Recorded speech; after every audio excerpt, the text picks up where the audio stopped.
ఆ జోన్లో కొన్ని బుక్స్ పెట్టినా చాలు కూర్చొని చదివితే ఇంకా మంచిది.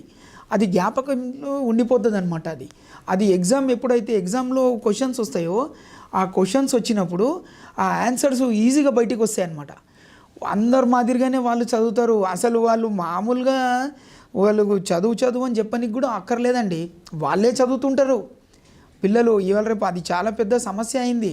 ఎప్పుడు టీవీ చూస్తుంటారు మా పిల్లలు, చదువుకోరు. సండే వచ్చిందంటే టీవీ బంద్ చేయండి, నేను నెట్ కనెక్షన్ తీసేస్తాను. అలాంటి అవసరం లేదు. మీరు బుక్స్ పెట్టండి అక్కడ. కొన్ని ఇండ్లలో ప్లేస్ ఉండదండి. మేమేం చేస్తామంటే వాళ్ళ పెన్సిల్ది స్టాండ్ పెట్టి ఇచ్చేస్తాం. పెన్సిల్, పెన్ను, వాళ్ళ షార్ప్నర్సు, లేకుంటే ఇంకేమైనా వాళ్ళు వాడేటివి ర్యాండమ్గా వాడమంటాం మేము. అందులో 4 పెన్స్ పెట్టినాం అనుకోండి, ఒక వారము పెన్ వాడుకోవాలి, మళ్ళీ ఆ పెన్ అందులో పెట్టేసి ఇంకో పెన్ తీసుకోవాలి. కొన్ని 2-3 బుక్స్ పెట్టిస్తాము. ఇంకా అది కూడా ఛాన్స్ ఉండదండి. ఒక్కొక్క దగ్గర ఏం చేస్తామంటే వాళ్ళ బుక్స్ ఫోటో తీసి ఆ ఫోటో అక్కడ పెట్టిస్తాం.